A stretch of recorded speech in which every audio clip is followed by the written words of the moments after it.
Bonjour à tous, merci de nous rejoindre pour ce premier webinaire dédié aux énergies renouvelables. Donc on va débuter ce webinaire. Donc le premier de notre série est consacré au biogaz, avec la présentation de ce domaine d'activité, des différentes solutions d'architecture qui répondent particulièrement bien à ces enjeux. Donc aujourd'hui, la thématique est biogaz, hypervision et edge computing, pilotage des installations réparties. Donc, je suis Alexandre Gontier, je suis directeur commercial sur la partie sud, sur le périmètre France, et va nous rejoindre donc François Flèche, qui est au marketing corporate.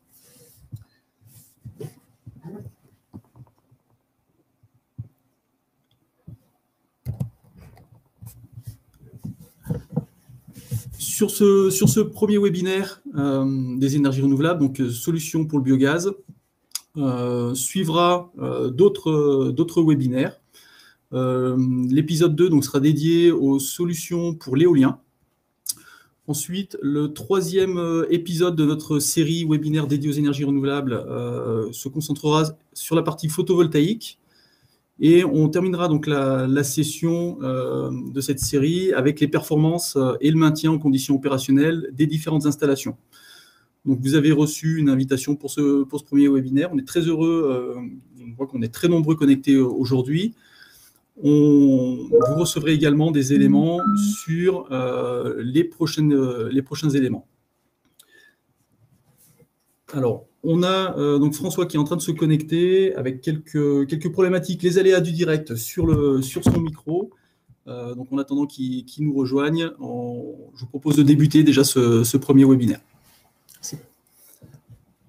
Alors, depuis de nombreuses années, Arc Informatique, PCVu Solutions, à travers de son offre, est engagé dans les énergies renouvelables et dans les problématiques liées à l'environnement de manière globale.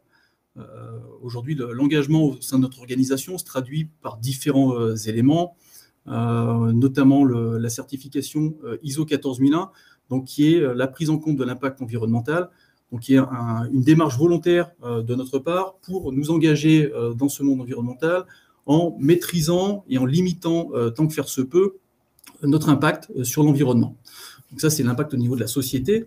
Mais aujourd'hui, les solutions que l'on porte, les solutions de supervision, eh bien, dans notre stratégie, on adresse très particulièrement toutes les énergies renouvelables qui ont un impact vertueux sur l'environnement, avec notamment le biogaz, donc ce qui va nous occuper aujourd'hui sur cette demi-heure.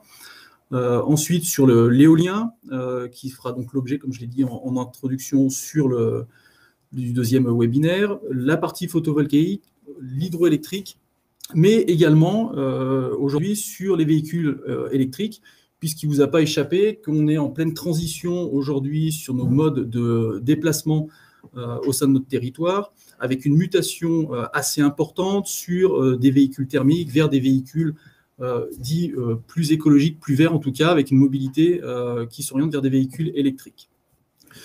Donc, tous ces marchés aujourd'hui sont des marchés que l'on adresse d'ores et déjà avec notre positionnement et l'offre PCVu Solutions dans son ensemble.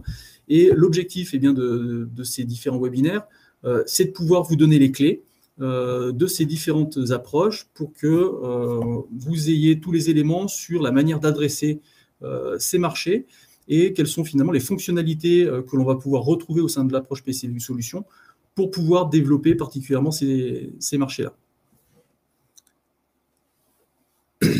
Alors, si on se concentre un petit peu plus sur notre thématique du jour qui est le biogaz, quels sont les contextes et les enjeux dans lesquels on évolue?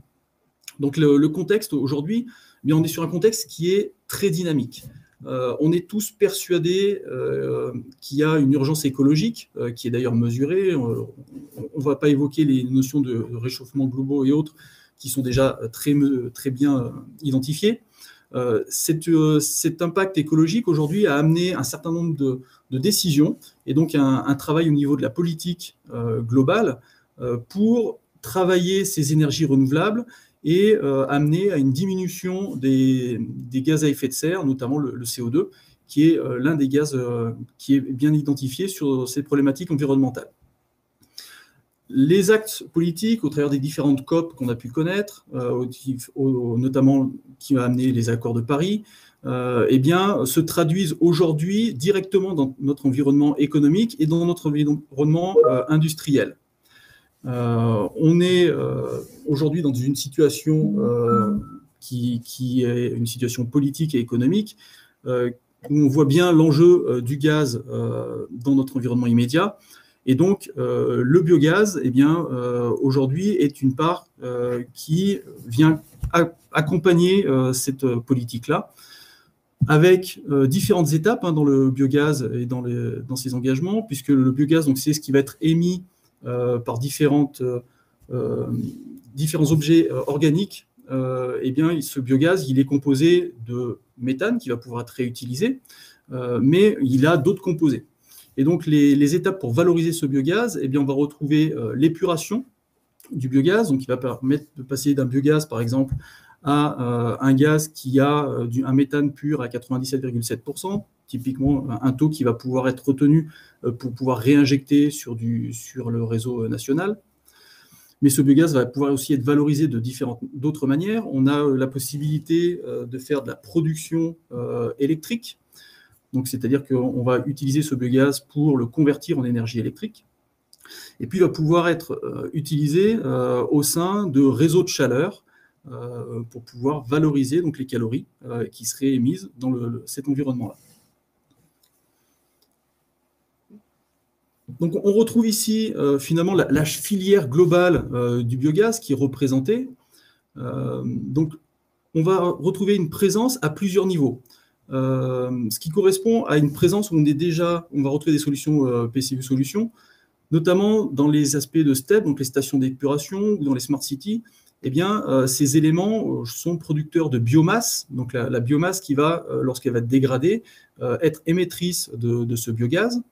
Mais on va retrouver aussi en entrée des exploitations agricoles qui sont générateurs de ce type de biomasse, ou encore des collectivités qui, encore une fois, vont avoir un certain nombre de déchets, et ces déchets, en se désagrégeant, vont pouvoir émettre du biogaz. Donc aujourd'hui, l'offre PCU Solutions est particulièrement déployée au sein des villes intelligentes, mais également au sein des STEP. Donc on est déjà sur ces chaînes-là.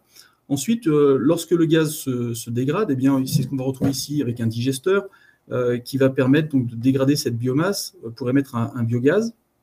L'étape d'après, en sortie du digesteur, eh bien, ça va être l'étape d'épuration. On va passer d'un biogaz à un gaz qui est utilisable, peut-être pour obtenir un biométhane, en vue d'être réinjecté sur les réseaux de gaz naturel ou au travers de carburants. On parle notamment de GNV. Ou alors au travers d'une cogénération pour pouvoir générer de l'électricité, là où encore PCVU est déjà largement, nos solutions PCVU Solutions sont largement déployées sur l'hypervision, la supervision de ce type d'installation, ou être valorisées au travers de réseaux de chaleur. Dans cette chaîne, ce que l'on voit bien, c'est que sur la partie gauche, donc la partie producteur finalement de déchets, de biomasse, eh bien, on va avoir une multiplicité des acteurs, ce qui va se concrétiser en fait par des installations très réparties sur les territoires. On a difficilement la possibilité d'agréger en un seul et même point une unité qui va être générateur de biogaz. Les exploitations agricoles sont réparties sur l'ensemble du territoire, les STEP sont plus proches des villes, des communautés de communes et autres. Donc on voit bien qu'on a de très nombreux acteurs qui sont répartis sur le territoire géographique, qu'il va falloir collecter, agréger pour pouvoir produire ce biogaz. Donc on est mécaniquement sur des architectures que l'on va voir juste après, où le côté réparti est une clé, ou en tout cas une donnée d'entrée qu'il va falloir traiter.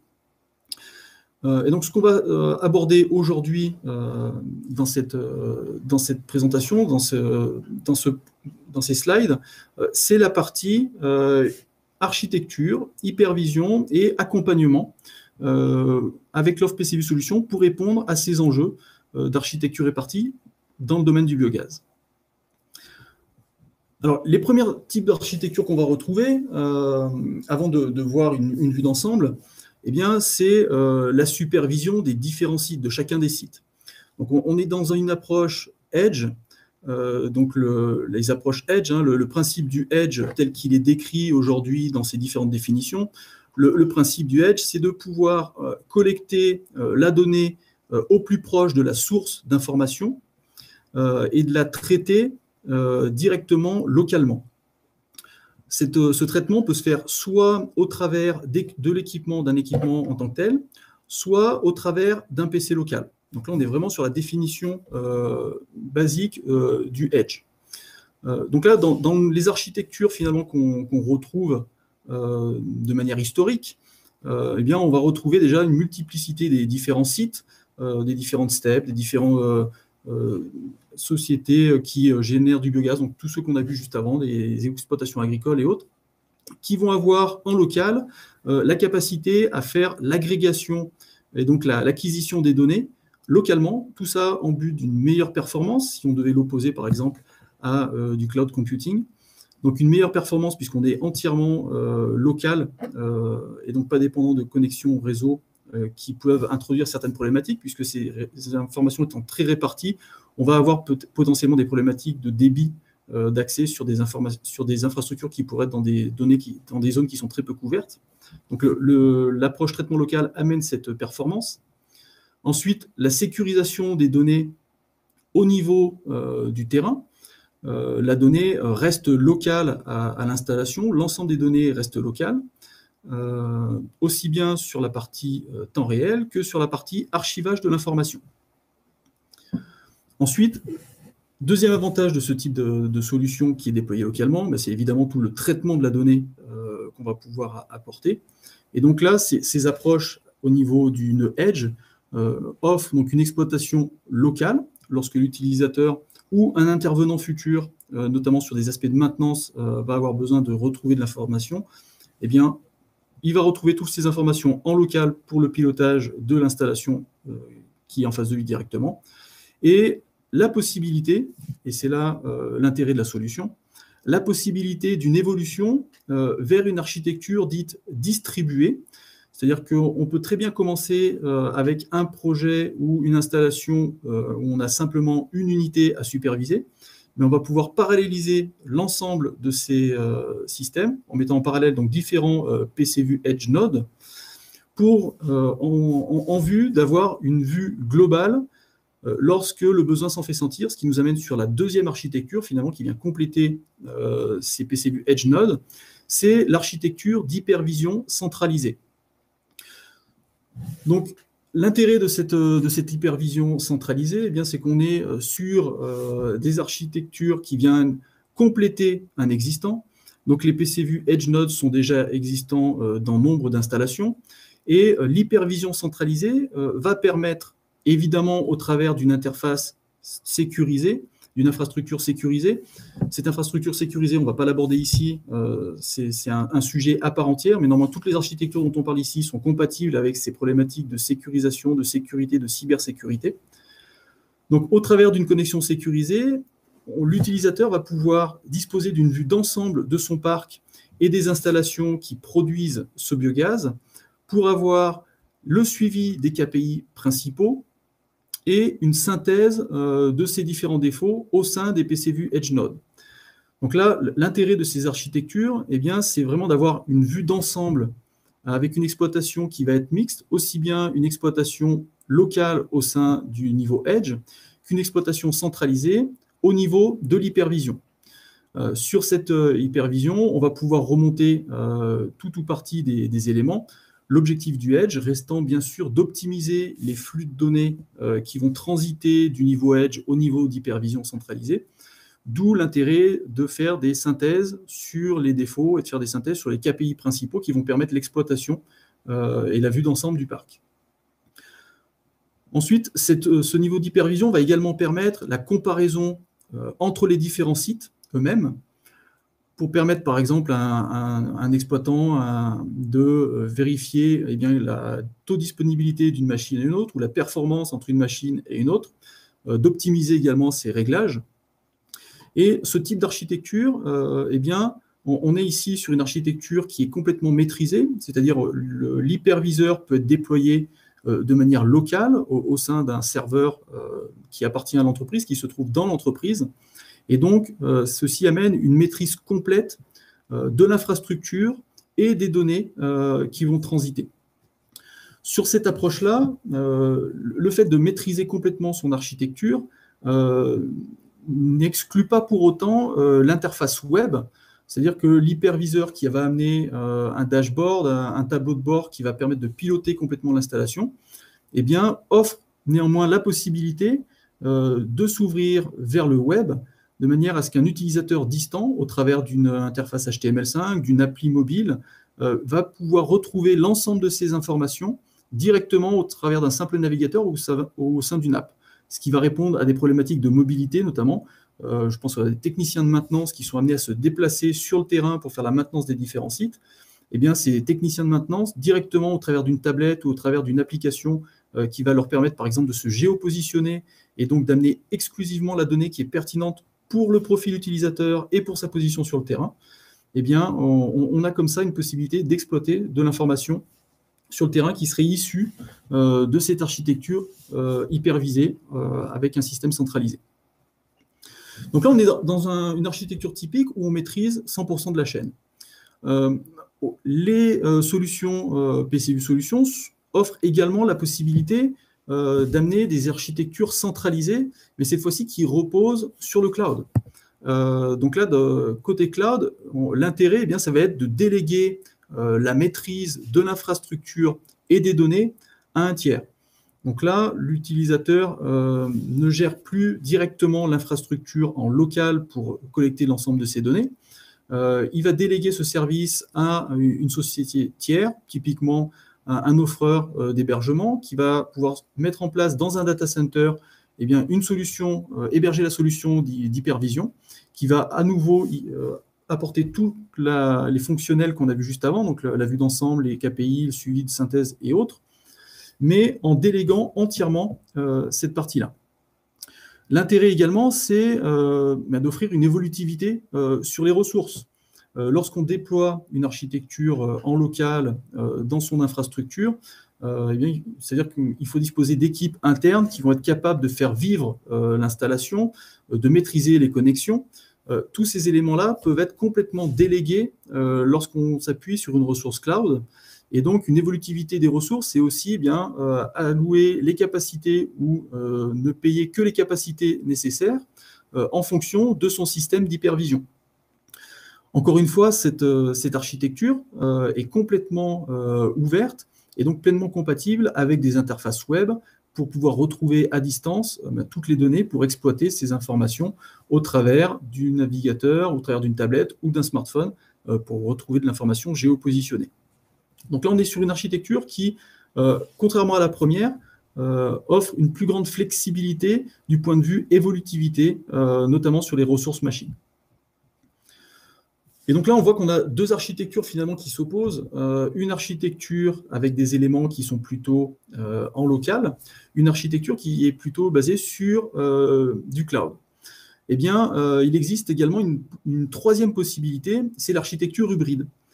Finalement, l'architecture hybride, c'est quelque part le meilleur des deux mondes. En tout cas, la réconciliation entre les deux approches pour répondre aux besoins ou aux enjeux identifiés par chacune des sociétés qui est dans ce domaine du biogaz, peut avoir et besoin de maîtriser son installation pour gérer pleinement son infrastructure, la collecte des données, et donc maîtriser tout le lien Edge.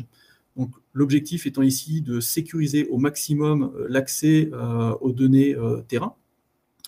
Donc, c'est ce qu'on retrouve sur la connexion du niveau Edge vers le poste central qui est hébergé au sein de l'infrastructure de la société. Mais ce poste d'hypervision, lui, peut avoir un lien direct avec le cloud de manière à héberger toutes les données qui seraient produites dans un système centralisé où on va pouvoir faire de la délégation. Et donc là, l'objectif de ces architectures, de cette architecture hybride, eh bien, du point de vue service rendu, amène les mêmes services que les deux précédentes. Néanmoins, l'hébergement dans le cloud, l'objectif ici, c'est vraiment les objectifs de maintenance et de sécurité typiquement en archivant dans des bases de données, on va citer quelques noms, des bases de données notamment comme Microsoft SQL Server. On sait que ces systèmes sont des systèmes qui peuvent nécessiter des ressources assez conséquentes. Et donc, déléguer ou externaliser cette gestion des bases de données, du point de vue maintenance, peut avoir du sens en les externalisant au sein d'un data center qui dispose de très fortes capacités de traitement. Ensuite, sur l'hypervision, eh bien cette fois-ci, le centre de contrôle est physique. On a une donnée qui est locale avec une maîtrise entière de l'architecture pour attaquer les niveaux edge. Donc le lien entre l'hypervision et les niveaux edge, lui, n'est absolument pas visible de l'hébergeur de données qui n'a pas connaissance des connexions pour aller attaquer ce niveau PCView edge.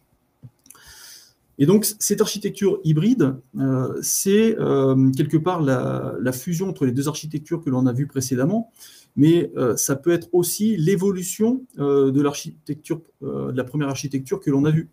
C'est-à-dire que la flexibilité de l'offre PCView Solution permet d'amener un utilisateur qui est basé sur une architecture peut-être qui est entièrement gérée en local par un utilisateur, peut l'amener à terme demain à vouloir faire évoluer son système pour externaliser une partie, notamment la partie stockage des données, en passant du coup d'une architecture d'hypervision centralisée vers une architecture hybride avec une partie centrale et une partie en data center. Donc là, on a une synthèse finalement de ces trois principales architectures que l'on va retrouver dans le domaine du biogaz. L'architecture d'hypervision qui amène, où l'un des choix principaux se porte sur la non-dépendance à un tiers, maîtrise complète des ressources, tout est géré en interne. L'hypervision cloud qui, elle, amène une ressource interne IT réduite du point de vue utilisateur. Et donc, on va pouvoir déléguer le service et une certaine évolutivité sur les ressources. Et l'architecture hybride qui, elle, offre une capacité à séparer les rôles fonctionnels. On va dissocier l'exploitation de l'archivage des données. Et donc, on va tirer différents bénéfices. La prise en compte de l'existant, une installation déjà existante, eh bien, on peut néanmoins lui greffer une extension vers le cloud. Et une solution donc, qui est adaptée à différents usages selon les besoins de l'utilisateur. Donc là, toutes ces architectures eh bien, amènent quatre principaux points. La possibilité de piloter les éléments, les installations localement, au niveau du edge, du nœud edge, le contrôle à distance des machines. Donc là, les liens eh bien, vont se faire au travers du edge computing, de solutions sécurisées, et puis des interfaces web telles que WebView ou des applications plutôt basées sur de la mobilité type SnapView avec des géopositionnements.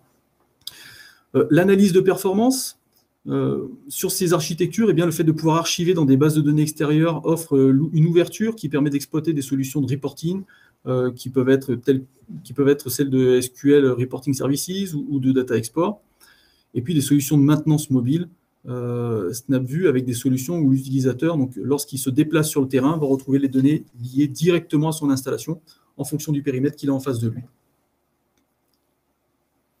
Donc voilà les principales approches en termes d'architecture que l'on va retrouver donc, pour pouvoir répondre à ces enjeux sur le biogaz.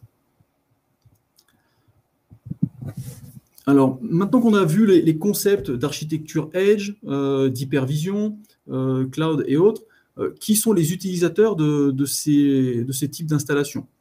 Les utilisateurs sont différents. On a vu différents producteurs tout à l'heure, des steppes, des agriculteurs ou autres. On a choisi ici quelques éléments à vous présenter qui sont utilisateurs de solutions PCView. La première ici, c'est la STEP, la station d'épuration du lac d'Annecy, syndicat mixte du lac d'Annecy, qui gère l'intégralité de la STEP avec les solutions de l'offre PCView Solutions sur la supervision locale, mais également sur le process de valorisation du biogaz. Donc en sortie de STEP, on va retrouver des bouts qui étaient hier des déchets qui aujourd'hui vont être valorisés de manière à pouvoir générer du biogaz, et ce qui permet derrière ce biogaz d'être réinjecté sur le réseau GRDF. Donc, voilà un exemple très concret d'utilisation de ce type de solution dans le biogaz. Une autre approche, on va parler ici, par exemple, du zoo de Thoiry. Donc, le parc zoologique de Thoiry, aujourd'hui, a un parc animalier qui est assez important, et ce qui amène donc de la biomasse qui est générée directement par ces animaux, autour de 400 tonnes par an. Eh bien, tous ces éléments qui hier étaient des déchets, aujourd'hui sont collectés, sont agrégés et viennent alimenter donc un digesteur pour pouvoir derrière faire une épuration sur le biogaz qui est généré, encore une fois en vue de pouvoir être réutilisé et d'être valorisé. Donc on obtient en sortie du biométhane, et ce biométhane peut être valorisé notamment en étant réinjecté sur le réseau.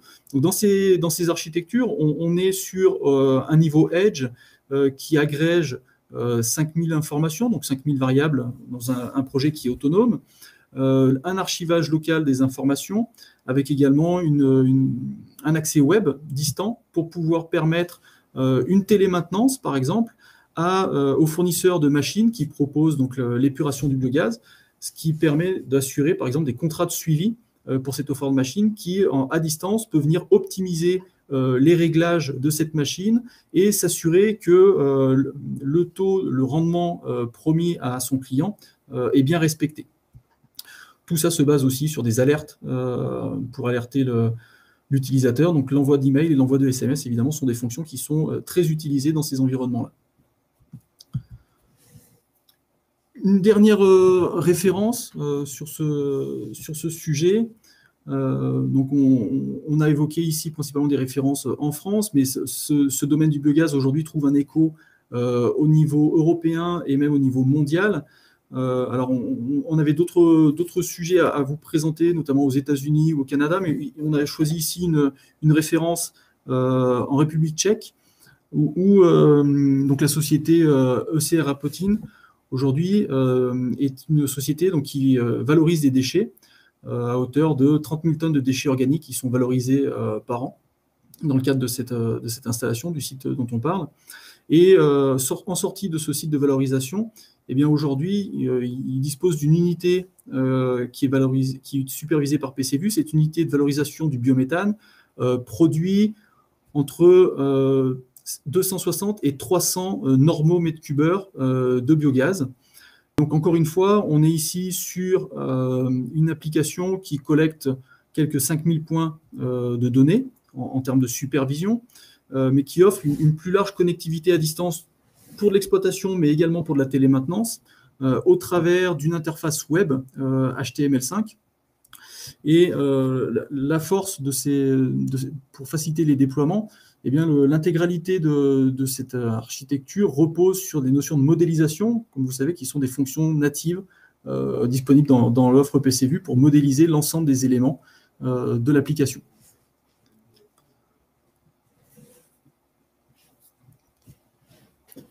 Donc aujourd'hui, la proposition de valeur de l'offre PCVU Solutions dans cet univers du biogaz, eh bien, c'est de proposer l'ensemble des solutions nécessaires à une vue d'ensemble du site, que ce soit du site local, mais également de l'ensemble de l'installation, évidemment, qui va permettre à l'exploitant et à l'utilisateur final d'avoir un suivi et une alerte en fonction des différents indicateurs des machines de production. Donc aujourd'hui, des outliners, la télémaintenance de l'offre de service, typiquement, qui est proposée, eh bien, va se baser sur ces architectures pour pouvoir suivre à distance l'ensemble du parc de machines installées. Ensuite, ces solutions d'hypervision basées sur une architecture Edge amènent également un suivi du nombre total de normaux mètres cubeurs injectés et valorisés, qui est en lien direct avec les recettes, puisque les sociétés, elles, ont un prix d'achat qui est garanti lorsqu'ils mettent en place leur unité, sur des durées qui sont assez longues, et donc chaque normaux mètre cubeur est valorisé et correspond directement à une rentrée d'argent. Ensuite, la comparaison entre les différents sites, et c'est là où l'hypervision amène toute sa valeur, c'est la possibilité finalement de comparer les sites les uns avec les autres, avec des courbes de rendement, pour optimiser et trouver les meilleurs réglages. Donc là, on parle directement aux ingénieurs process ou les sociétés qui ont des offres de services, Donc, c'est pour accompagner les utilisateurs dans leur exploitation de leurs installations. Et puis, l'offre PCView Solutions donc, amène vraiment une facilité d'intégration et de déploiement, puisque toutes les architectures qu'on a évoquées ici sont des architectures basiques, standards, qui reposent sur les mécaniques qui sont standards dans l'offre PCView, et encore une fois, qui sont compatibles avec les enjeux de sécurité qui sont largement demandés aujourd'hui, évidemment, dans tous ces projets-là.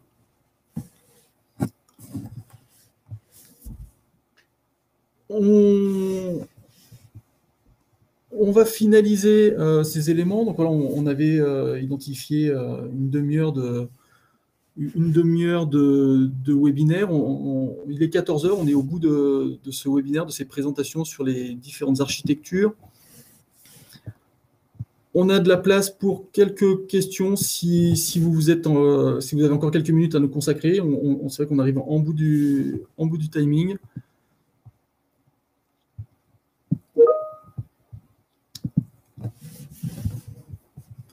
Alors, on est en train...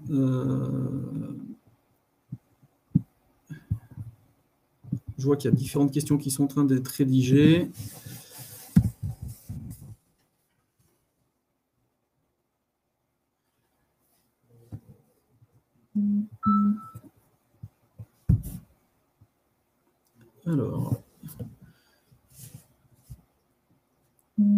Alors aujourd'hui, avez-vous concrètement des clients? Oui, donc sur ces architectures, donc l'ensemble des architectures qu'on a présentées ici sont déjà largement déployées sur des utilisateurs qui ont pignon sur rue. Donc les trois principales architectures que l'on a évoquées ici sont des architectures que l'on retrouve chez des grands noms aujourd'hui du métier du biogaz.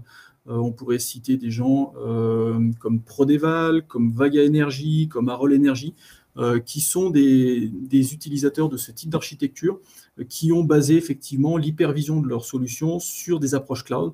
Donc la question, j'ai apporté la réponse avant de lire la question était avez-vous des utilisateurs qui ont déjà déployé des solutions hypervision basées sur PCView dans le cloud? Donc oui, la réponse est oui. Et aujourd'hui, donc l'ensemble de ces clients utilisent quotidiennement ces approches en exploitant soit localement au sein de leurs locaux pour répondre à des enjeux, donc des contrats de maintenance qui ont été proposés à l'ensemble de leurs clients, des contrats de service pour suivre le booléen fondé des machines qui ont été vendues, par exemple. Est-ce que le taux de rendement qui a été vendu est bien celui qui est réellement vu sur le terrain? Donc, ils se servent de ces solutions pour superviser ce type de solution. Et puis, ils se servent également de ces types de solutions d'hypervision pour optimiser et gérer les différents réglages des installations pour améliorer les performances des différents équipements.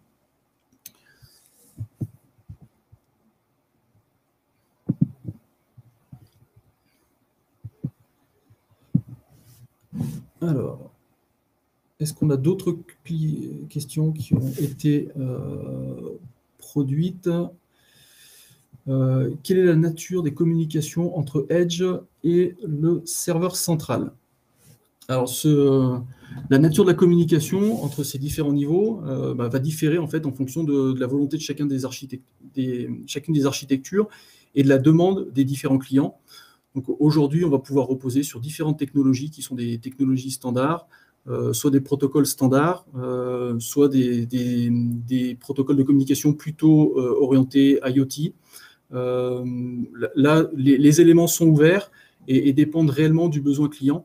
L'offre PCView Solutions aujourd'hui est très riche de ce point de vue-là, puisqu'on a des mécaniques de connexion interne à la plateforme PCView, mais on est également très riche d'un point de vue connexion, interconnexion avec des systèmes externes. Donc aujourd'hui, les technologies sont multiples, et donc là, ces éléments, ce choix technologique répond plutôt à des exigences clients du point de vue exploitation et en fonction de la maîtrise qu'ils souhaitent mettre en place. On va pouvoir retrouver différentes solutions selon si on héberge par exemple les éléments dans le cloud ou selon si on va héberger en local. Les stratégies ne sont pas forcément les mêmes, et donc là, la flexibilité de l'offre PCView Solutions permet d'accompagner ces éléments-là.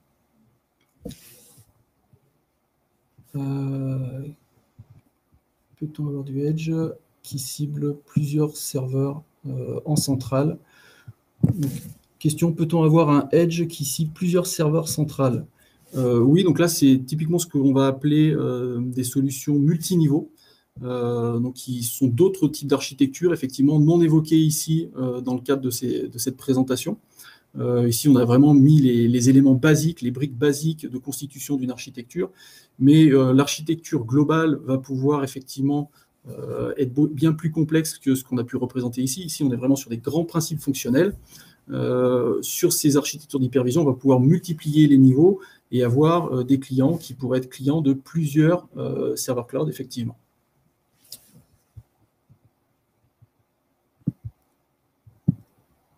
OK. Volume, nombre de nœuds. Dans une architecture Edge, quel est le nombre de nœuds Edge déployés?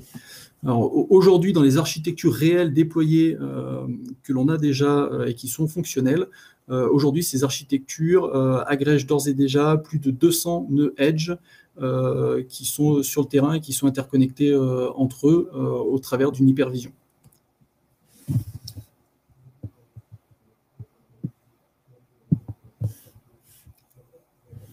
Ok. Écoutez, je vois que les questions sont nombreuses et s'enchaînent. Ce qu'on vous propose, on avait effectivement tablé sur une demi-heure. Le temps est déjà largement écoulé. On est très heureux que vous soyez encore aussi nombreux avec nous à cette heure-ci. Ce qu'on vous propose, c'est que les différentes questions qui sont en train de s'enchaîner, on va apporter une réponse individuelle à chacun d'entre vous, puisqu'on a les coordonnées de chacun. On va vous apporter l'ensemble des questions qui sont encore de nouvelles questions, les questions qui sont en train de défiler sous nos yeux. On va apporter tous les éléments nécessaires. Merci à tous pour avoir suivi ce premier webinaire donc, qui était dédié au biogaz. Les prochains webinaires à suivre toujours sur les énergies renouvelables. L'épisode numéro 2, donc ce qui est à suivre, sera dédié aux solutions pour l'éolien. Ensuite, l'épisode numéro 3 sur le photovoltaïque. Et enfin, on conclura cette série dédiée aux énergies renouvelables sur les performances et le maintien en conditions opérationnelles des différentes installations. Donc, vous retrouvez la possibilité de vous abonner à cette série directement dans la newsletter que vous avez reçue il y a quelques temps de cela. Sans ça, on vous fera parvenir également les liens à l'ensemble des participants qui ont suivi ce premier webinaire. Vous allez recevoir les éléments pour pouvoir participer aux autres webinaires si vous n'avez pas déjà reçu les invitations. Merci à tous. François n'a pas pu se joindre à nous. Bon, ce sont les aléas du direct. Il y a quelques problématiques techniques. Merci encore pour toutes les questions et pour être aussi nombreux encore à cette heure-ci.